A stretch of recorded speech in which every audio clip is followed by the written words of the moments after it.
बुध मंगलमय साधु समाज धर्म प्रेमी सज्जनों, माताओं एवं बहनों,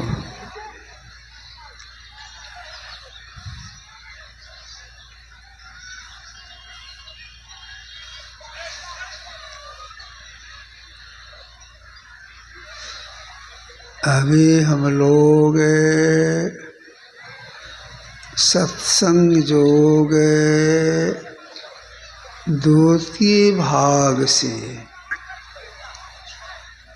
महायोगी गोरखनाथ जी के पद को सुने हैं।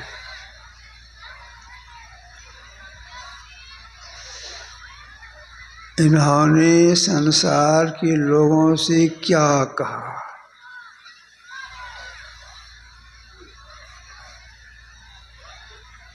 इन्होंने संसार के लोगों से कहा परमात्मा के संबंध में।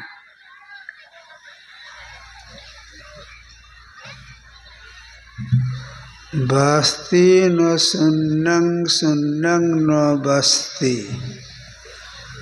अगम अगोचर ऐसा। जो अगम है, अगोचर है, जो ज्ञान से परे हैं,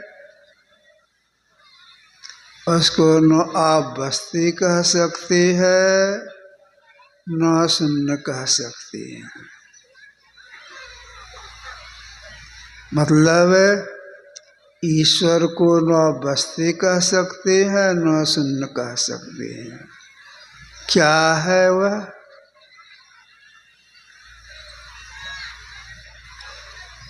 वह एक शक्ति है। ईश्वर एक शक्ति है।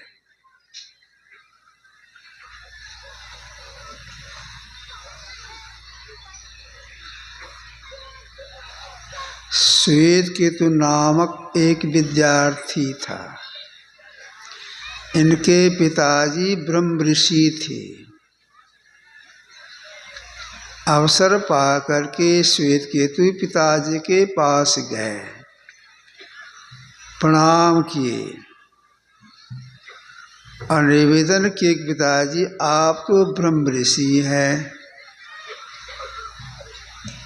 ईश्वर का सही स्वरूप हमको ठीक ठीक बुद्धि में समझा दीजिए। इसे समझा दीजिए, हम कहीं जाकर समझा और जगह नहीं जाना पड़े, बुद्धि में ठीक समझा दीजिए। श्वेतकेतु के पिताजी ने कहा ठीक है बेटा, मैं तुमको ठीक से समझा दूंगा, लेकिन एक काम करना पड़ेगा। कौन सा काम?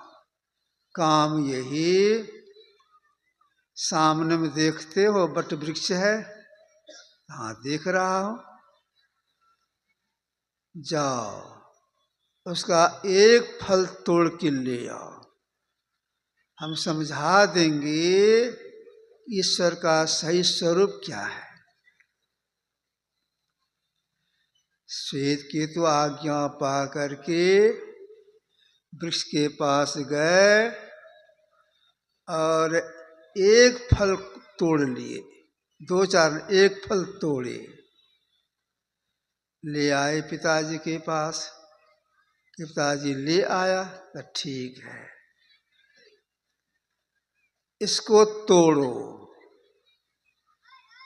श्वेतकेतु क्या करते हैं, उस वट वृक्ष के फल को ऐसे करके तोड़ते हैं तो दो फांक हो गया। इसमें क्या देखते हो? पिताजी बीज से भरा हुआ है। ठीक है, एक फांक को तो फेंक दो, तो फेंक दिए। अब ये दूसरे बीज में जब जैसे फांक में जो बीज भरा हुआ है उसमें से एक निकालो, दो चार नहीं, एक निकालो। चुटकी से एक बीज को निकाल लिए, इसको तोड़ो। श्वेत केतु क्या करते हैं, किसी तरह से रगड़ करके बीज को तोड़े, हो गया दो फांक।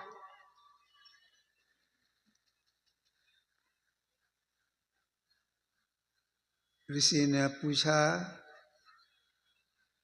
अब क्या देखते हो? कहा दो फांक हो गया।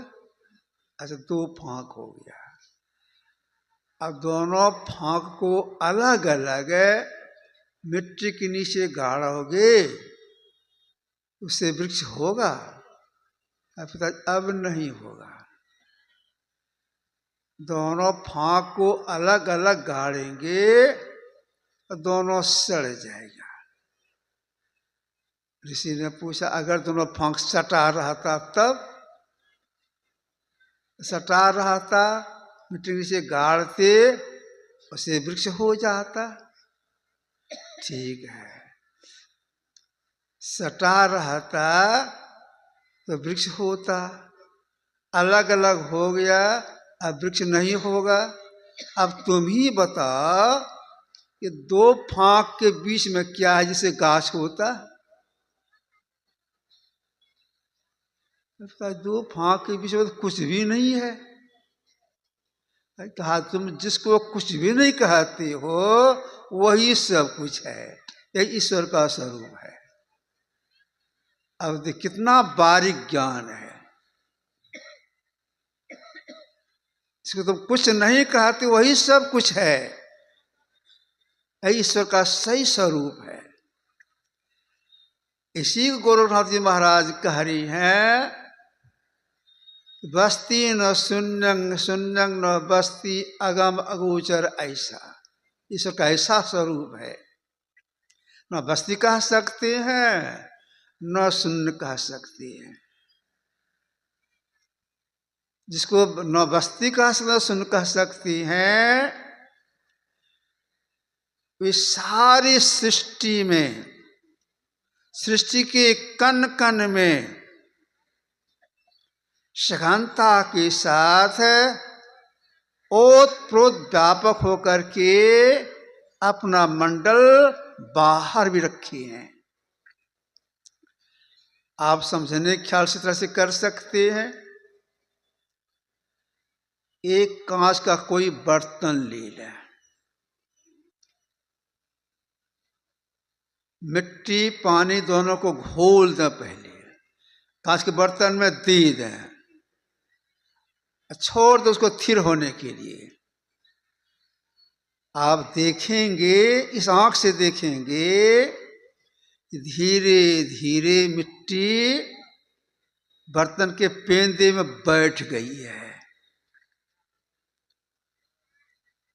गौर से देखेंगे तो मिट्टी के कण कण में पानी घुस करके अपना मंडल बाहर रखा है, साफ साफ दिखाई पड़ेगा। मिट्टी के कण कण में पानी घुस करके उसके बाहर साफ साफ दिखाई पड़ेगा। इसी तरह से सृष्टि के कण कण में परमात्मा व्यापक होकर के अपना मंडल बाहर रखे हैं। कितने बाहर हैं इसकी कोई सीमा नहीं है, कि कितने बाहर हैं।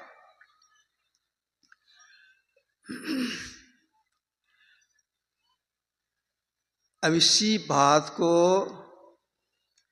सरलता से जिसे लोग बुद्धि में समझ जाए कि सही में इससे ऐसा ईश्वर का स्वरूप होगा, किस तरह समझाने का प्रयास किए।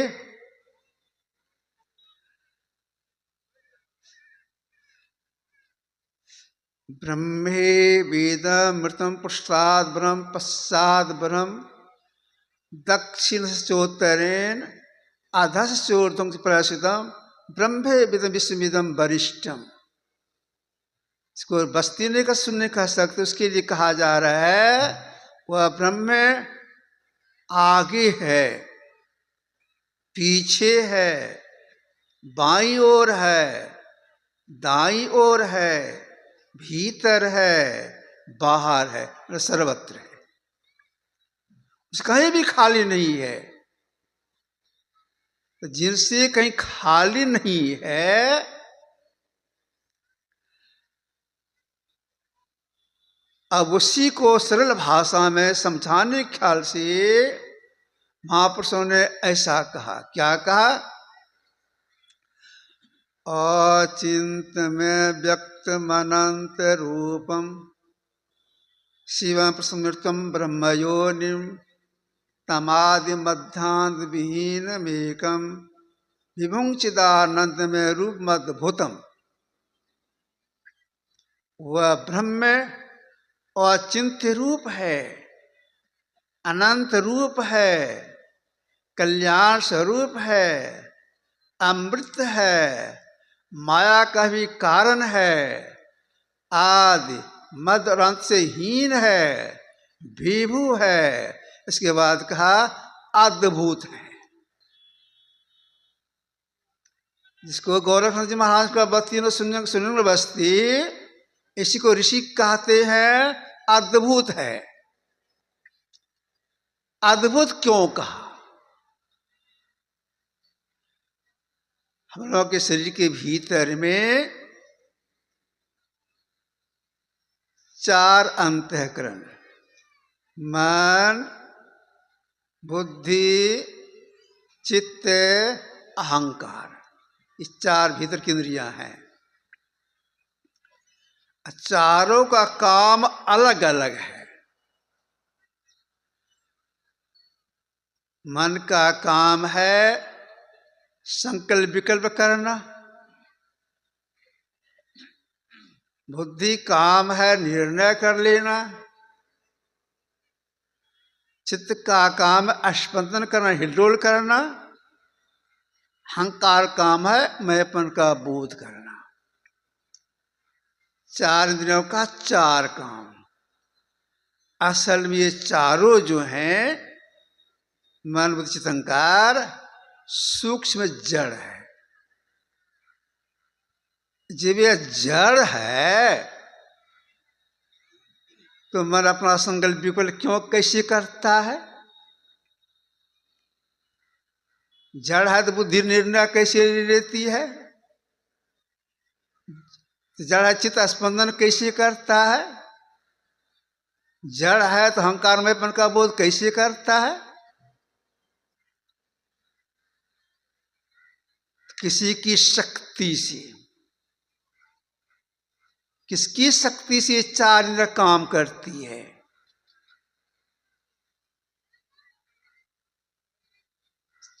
याद रखिएगा, चेतन की शक्ति से मन संकल्प विकल्प करता है,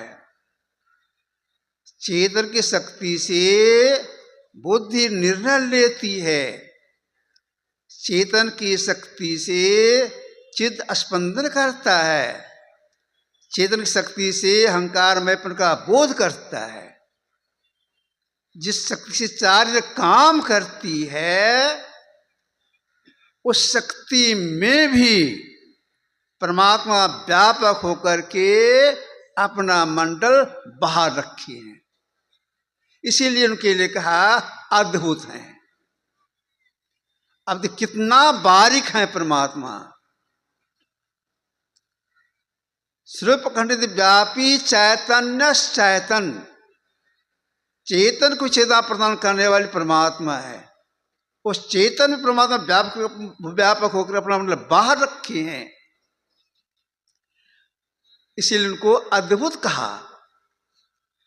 जो परमात्मा अद्भुत हैं, उनमें ये 3 नहीं बताए गए हैं। अनादि अनंत प्रभु, उस परमात्मा में जो अद्भुत हैं, आदि नहीं,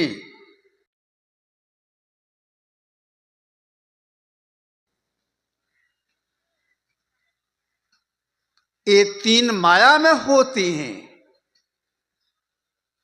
परमात्मा तीन में कुछ भी नहीं।